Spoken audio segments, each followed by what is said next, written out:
Eu sou inocente. Minha maldição é que esta cidade vai pagar 100 anos de atraso pelo que me faz.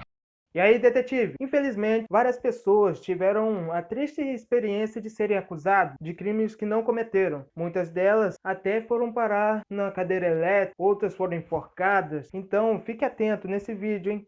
Assista até o fim, que vamos contar o maior erro jurídico cometido pelo Brasil. Antes de irmos para o conteúdo, se inscreva-se no canal. Pode clicar aí, pode clicar. Você não leva choque não. Pode confiar em mim, não vai levar choque não. Manuel da Mota Coqueiro nasceu em 1799, na fazenda do Coqueiro.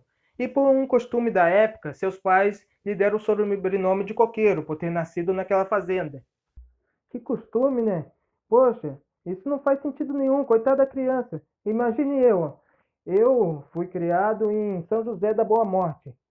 Imagine como meu nome seria. Eu ia ser Matias Boa Morte da Silva. Que nome! Em um dia de 1819, seu primo, Julião Batista, pediu-lhe um favor e pediu que vigiasse sua noiva, pois ele estaria longe, estudando na cidade do Rio de Janeiro.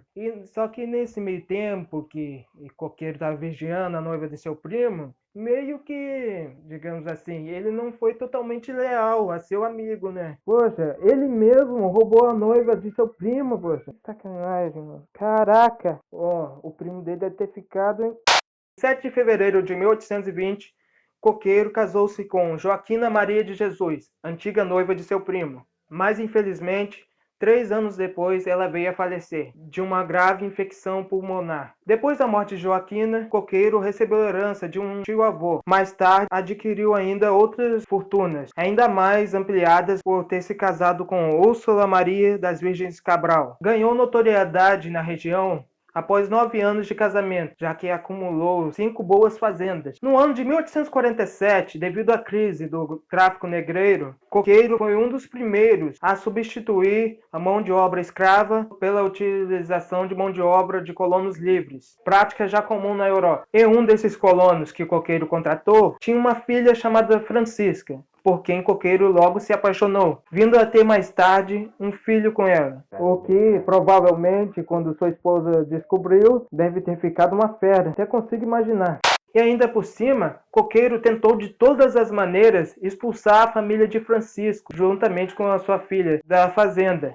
O que já é uma audácia. Além de engravidar a filha do cara, ele ainda quer expulsar eles da fazenda, quer tirar ele do emprego, do cargo. Francisco e Coqueiro tiveram muitos desentendimentos, alguns incluindo agressões físicas, mas nenhum grave. Até que no dia 11 de setembro de 1852, à noite, houve uma chacina, na qual eliminou-se toda a família de Francisco, exceto Francisca. Só que Coqueiro tinha um álibi que, pelo menos eu, considero que é uma barreira intransponível, que ninguém podia acusar ele de nada. Porque assim, naquela noite, por volta das 23 horas, havia uma forte chuva, e ao ir para casa, ele encontrou um grupo de amigos, que até passaram a noite na casa dele. E após o crime, também, voltando ao assunto da chacina, Francisca foi encontrada vagando pelas ruas, até que foi resgatada por alguém, mas ela não disse nada imediatamente, ela estava meio transtornada, meio fora de si. E Francisca foi encontrada por André Ferreira dos Santos, outro inimigo de Coqueiro, que aliás era amigo do primo de Coqueiro, né? Que mais tarde ele até que, vamos dizer, apressou as coisas para execução de Coqueiro. Não adiantou as coisas não, né? Na verdade ele pressionou,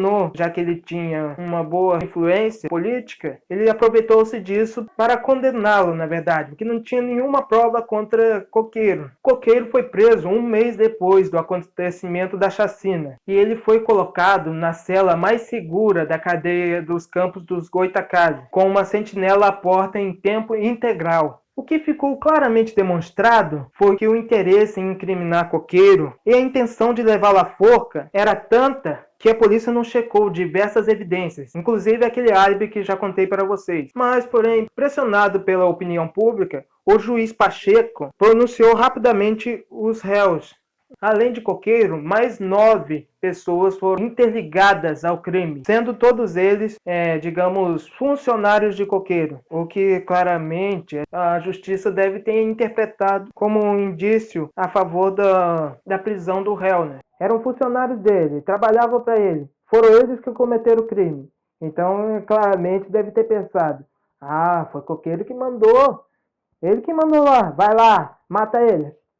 Porém, dos 10 acusados, somente 4 foram indiciados pelo crime, que era Coqueiro e mais 3 outros. Até que o júri decidiu pela condenação de Coqueiro. No dia 6 de março de 1855, numa terça-feira, Coqueiro foi enforcado. Mas antes de morrer, ele proferiu a seguinte frase: eu sou inocente. Minha maldição é que esta cidade vai pagar 100 anos de atraso pelo que me faz. Depois disso, ele foi enforcado. E há de se perceber também que a personalidade de Coqueiro não era, digamos, de uma pessoa totalmente honesta, né? Visto que roubou a noiva de seu primo e também, obviamente, ele se casou com Úrsula pelo dinheiro, né?